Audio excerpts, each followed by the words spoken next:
So it's kind of a long story, so I'll try to present like an abbreviated version.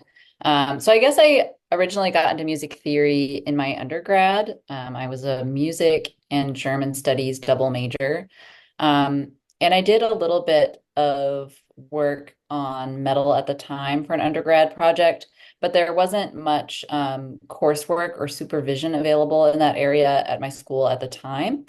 So I ended up writing an undergrad honors thesis on some of the rhythmic and metric features of Schoenberg's Opus 22, Vier Hmm. Orchesterlieder, the four orchestral songs.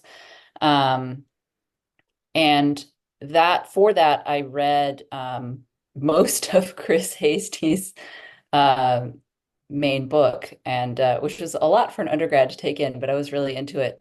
Um, and yeah, so that sort of is what got me started, and that I think that honors thesis is what helped me get into grad school for music theory. But I went in thinking that I was going to focus on early modernist, you know, Austria, Austrian, German, Second Viennese school type music because that was what I had done in undergrad. Um, and then during my coursework at Harvard, I took Kay Kaufman Chalamet's ethnomusicology, or it was an intro to ethnography seminar. And so for that, everyone in the class had to do a mini ethnography of something local. And I remember really liking that idea that, ethnography doesn't have to be something far away. It can be something in your own community. And so I did like the metal scene out in Worcester, Massachusetts, which is where I went most of the time for concerts at this venue called the Palladium. So I wrote about that, and then Kay Chalamet was like, "It seems like this is what you're really interested in. Maybe you should write your dissertation on metal." And I was kind of like, "Oh, is that allowed?" Because you have to remember this was like the early 2010s. Um, and everybody said yes. And so I went for it. And so that became my dissertation topic, a sort of hybrid of music theory and ethnomusicology, focusing on extreme metal music.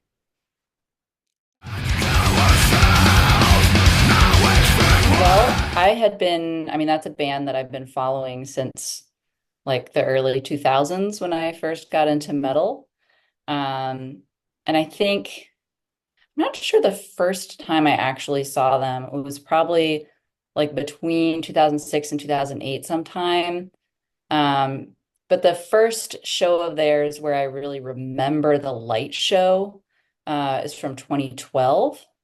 Um, and so that would have been shortly after Edvard Hansson, the guy that I ended up interviewing and writing about, shortly after he started working with the band. And I just remember going to this concert in 2012 and being like, wow, that's a lot. The lights are really intense. He was using a lot of strobe at the time. He was still very much figuring out what he wanted to do with the lights. But I just remember the lights being really intense and like a big part of the experience. And then I saw them again in 2016, and it was still really intense, but it was like also way more organized, and seemed to really like mean something and like have this whole progression across each song and across the show as a whole. Um, and so that was pretty interesting. And then that was pretty much seeing the difference between 2012 and 2016 is what I think like sparked my interest. And then I started poking around online, and realizing all the things that had been going on behind the scenes with the lights. I mean, and I had never studied concert lighting before or really thought about it other than like obviously somebody's doing that, but I don't know who or how. So I had a lot of learning to do about just about how concert lighting works to begin with. Did some interviews with some other people, and then eventually built up the courage to reach out to Edvard Hansson himself, who also was really generous in helping me understand things.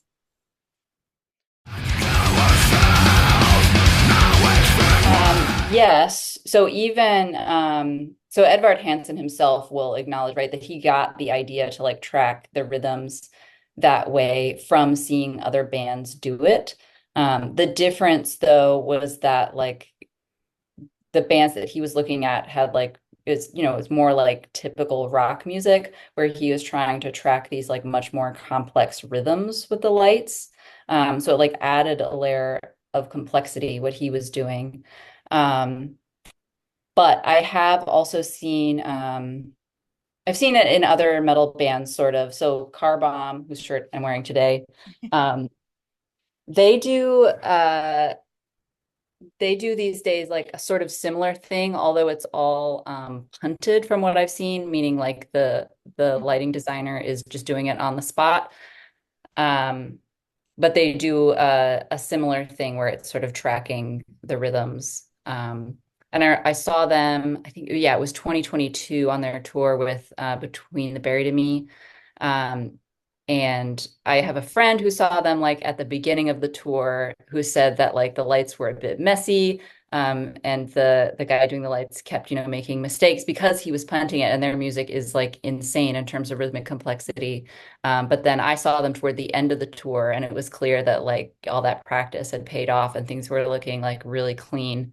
And he like really knew the music inside out by then. Um, as far as other styles of music, I've written a bit about how lighting works across other genres. I have an article in or a chapter in the Oxford Handbook of Public Music Theory about this that kind of looks at how lighting tends to function in, say, pop, where the main focus is going to be on that headlining performer, that named performer, and their dancers, most likely. And so the lighting is like supportive of that, but it's not going to want to be like a main focus or a distraction from those like really famous people. Whereas in music, where sort of the whole is considered greater than the sum of its parts, and there's no like main celebrity that needs to be seen at all times, the lights can get like way wilder and do these more interpretive things. So that would be, things like metal, or EDM, right? Where like the DJ is important, but you don't need to be able to like see their face and their dance moves, right? It's all about creating this multi-sensory experience. Um, and then hip hop is I found like a few cases where there's like interesting like rhythmic tracking going on in the lights. But that really seems like on a case by case basis, the kind of venue, the kind of performer, because that can sort of swing either way in terms of like whether that focus is really going to be on the individual, or on the music more so. Yeah.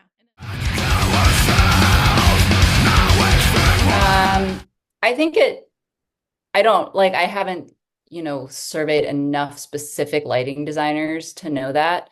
Um, but I think it is a technique that some lighting designers are drawn to, especially if they have the musical skill required to do it. Um, so I think it really depends Depends. Yeah. basically whether they're trying to like create I mean, so Edvard Hansson creates this distinction between atmospheric lighting and rhythmic lighting, although I mean I think those are not clear, there's not like an actual clear binary, but I think it's a sort of useful broad distinction to make between like what the lighting designer's overall aesthetic goal is with their lighting. Most of their shows at this point are either sold out or very nearly sold out. So like one of the other main sensory experiences tends to be like the crush of the crowd, basically, depending on where you're standing and what kind of venue it's in. I've seen them in some venues where I'm like really like pressed up against a rail, and kind of like have to constantly be like sort of fighting for just enough like room for my body. And then like when people start moshing or jumping up and down, you're sort of like forced to go into that, with everyone else. It was interesting. There was one show in 2022 that I got to watch with Edvard, like from his desk, um, in this like, protected space for him and the sound guys. And it was just so different, than like being out in the crowd. Yeah. Um, it almost like it took away from it was, I loved doing it, and I wouldn't take that experience back for anything. getting to see him work from that up close. But in some ways, it took away the usual experience of that like really chaotic environment of the metal show because I like wasn't out in the crowd. I was like apart from it. Um, then there's of course like it's extremely loud.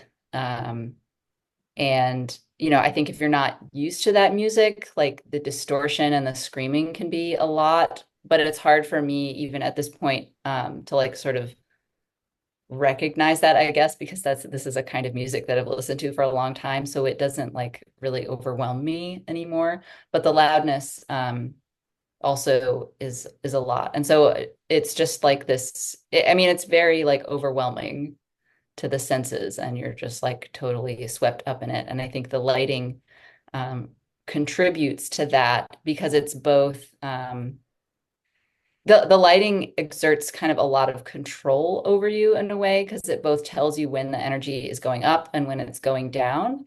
And so it can work to both like make things seem more chaotic and it can work as a kind of stabilizing force on the crowd. And I think that is one of the things that also like drew me to it is just like how much power it had over the whole performance experience. Yeah, I think so. So I know that Orit Hilovitz has like done some work on this kind of thing with paintings, which I think is really interesting. Although she frames it more in terms of ekphrasis, so this like translation between different mediums, um, than exactly the way I'm framing it. Um, but yeah, that really like a sort of a painting's analytical relationship with a piece of music that was really interesting to read, like as I was writing my article. Um, I don't know if you consider this like a visual medium. I mean, it is, but I think perhaps not in the way that you're framing it for film, is dance.